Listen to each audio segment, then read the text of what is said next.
PR through babies? The explosive immigration scandal Canada can't ignore. Welcome back to Canada Chronicles. Today we're exposing one of the most controversial debates shaking Canada's immigration system, the viral PR through babies scandal.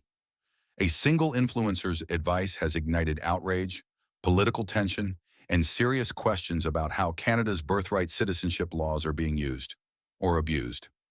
In this video, you'll discover what really happens when non-residents give birth in Canada, the truth behind the so-called citizenship loophole, and why experts are warning families not to fall for risky online shortcuts. Stay tuned until the end as we uncover how this controversy has pushed politicians to ask a bold question: will Canada end birthright citizenship? If you haven't already, don't forget to subscribe and turn on notifications so you never miss important immigration updates. Let's get started. The viral scandal that shocked Canada. An Indian influencer recently told followers that if all other immigration options failed, one last resort might be to have a baby in Canada. Since babies born in Canada automatically receive citizenship, he suggested parents could later apply for permanent residency through humanitarian and compassionate grounds, a discretionary category under Canadian law. The video spread fast and so did the backlash. Canadians and policymakers called it exploitative and a threat to the integrity of the immigration system. Within days, the post had transformed into a full-blown national debate about fairness, responsibility, and misinformation. At the heart of it all is a key question. Does Canada's birthright citizenship law invite abuse, or are critics overreacting? Birthright citizenship, what it really means. Canada is one of the few advanced countries that still grants citizenship by birth, a rule known as jus soli, or right of the soil. Under the Citizenship Act, any child born in Canada automatically becomes a Canadian citizen, except for children of diplomats or occupying forces. This means that even if both parents are foreign nationals, the baby is Canadian. But the parents receive no automatic benefit, no permanent residency, no work rights, and no protection from deportation. That's why the influencer's claim is misleading. While the baby gains citizenship, the parent's legal status remains unchanged. To stay in Canada legally, they still need to qualify through pathways like express entry, the provincial nominee program, family sponsorship, or humanitarian and compassionate applications. How humanitarian and compassionate applications work. Humanitarian and compassionate, or H&C, provisions exist for exceptional cases where removal from Canada would cause significant hardship. Officers from Immigration, Refugees, and Citizenship Canada review each case individually, considering factors like the best interests of any children, the applicant's establishment and ties in Canada, conditions in their home country, and their overall conduct and community contribution. Approval is not automatic. Each case depends on evidence, and success rates remain low, around 30 to 40%. Having a Canadian child can help, but it's rarely enough. Applicants must show credible hardship and good moral standing. Legal experts warn that following the influencer's shortcut could lead to costly, time-consuming applications that are likely to fail, and may even result in deportation. Why this strategy is dangerous? There are 4 major reasons this idea puts families at risk. First, H&C decisions are discretionary, not guaranteed. Officers base approvals on detailed evidence, not emotion. Second, eligibility requirements are strict. Applicants must not have serious criminal records or existing removal orders. Third, the process is expensive and stressful. Legal fees can reach thousands of dollars, and refusal can mean years of separation from a child. Finally, misrepresentation. Submitting false or inconsistent information carries a 5-year ban from applying again. Immigration lawyers across Canada say misinformation like this can ruin lives and discredit genuine immigration applicants. Birth tourism and political reactions. Although giving birth in Canada as a visitor is legal, birth tourism has long been controversial. Hospitals in provinces such as British Columbia and Ontario occasionally report spikes in non-resident births, but these make up less than 1% of all deliveries nationwide. Still, the optics fuel political tension. After the influencer scandal, Member of Parliament Michelle Rempel-Garner renewed her call to end automatic birthright citizenship for children of temporary residents. She argued that Canada's rules are being exploited as a backdoor to citizenship. Her proposal would limit automatic citizenship to babies with at least one parent who is already a citizen or permanent resident. However, the Liberal Party and Bloc Québécois strongly oppose the idea, saying it could create stateless children and violate the Canadian Charter of Rights and Freedoms. Legal experts added that birth tourism is statistically minor, and changing the entire system to target a handful of cases would be unnecessary. But the scandal reignited public debate and gave new energy to proposals once seen as extreme: the law and the parent's reality. Parents of Canadian-born children may apply for a temporary resident permit or seek H&C consideration, but officials from Immigration, Refugees, and Citizenship Canada have made it clear having a baby in Canada doesn't grant immigration status.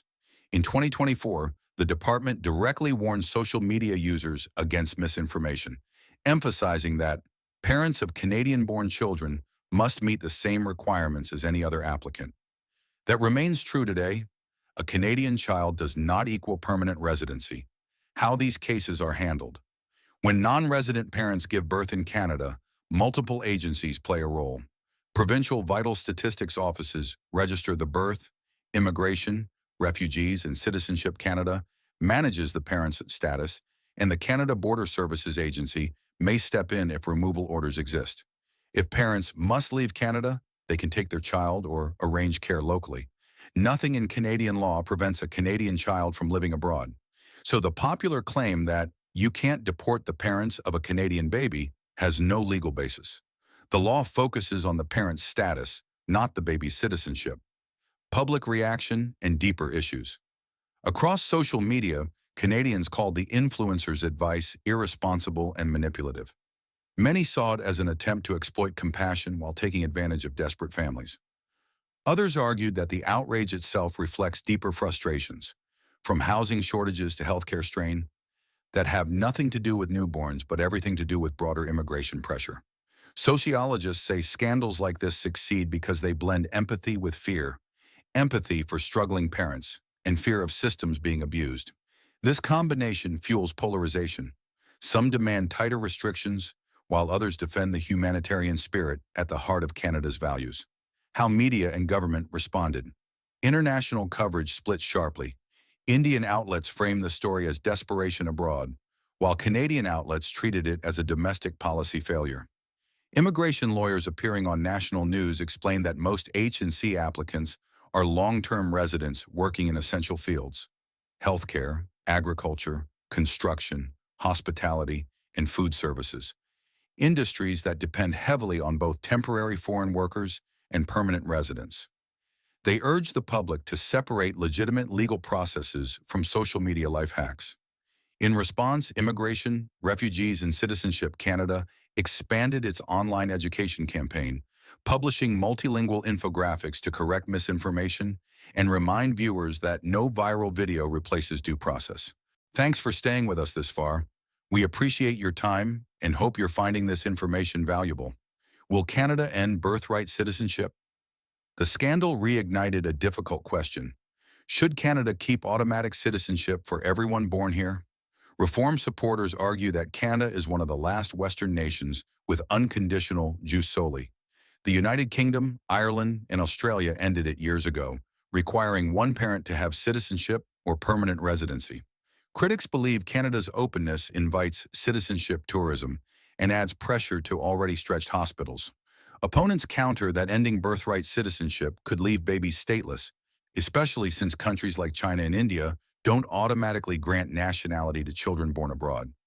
Revoking jus soli could violate international agreements such as the 1954 Convention on the Status of Stateless Persons.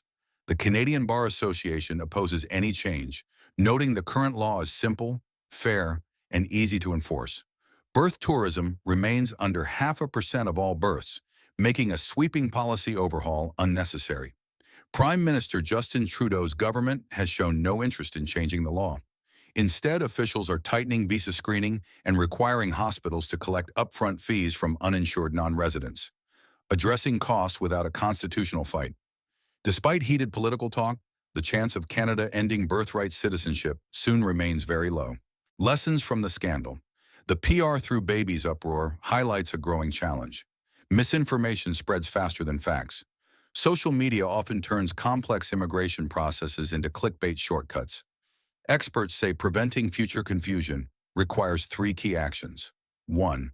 Stronger public education explaining H and C limits in clear, multilingual language. 2. Accountability for influencers who share legal misinformation online. Third, community outreach from embassies and settlement organizations to clarify rules abroad before false narratives spread. Ultimately, compassion is not a loophole. It's a value that must be protected through honesty and education. What it means for immigrants and Canadians. For newcomers, the message is simple. Don't trust viral immigration advice. Every pathway to permanent residency has strict requirements, and fake shortcuts can end your dream before it starts. For Canadians, this controversy is a reminder that openness and accountability must go hand in hand. Birthright citizenship remains one of the strongest symbols of Canada's inclusive identity, and preserving it means protecting truth over hype. The PR through babies scandal shows how fast misinformation can spread when complex laws meet social media hype. Birthright citizenship remains a proud part of Canada's identity, but compassion must never be confused with exploitation. As the debate continues, one fact stands out. Understanding the system is the best way to protect those who genuinely want to call Canada home. If you found this video helpful, don't forget to like, subscribe, and turn on notifications so you never miss Canada Chronicles' latest immigration updates. Thanks for watching, and we'll see you in the next video.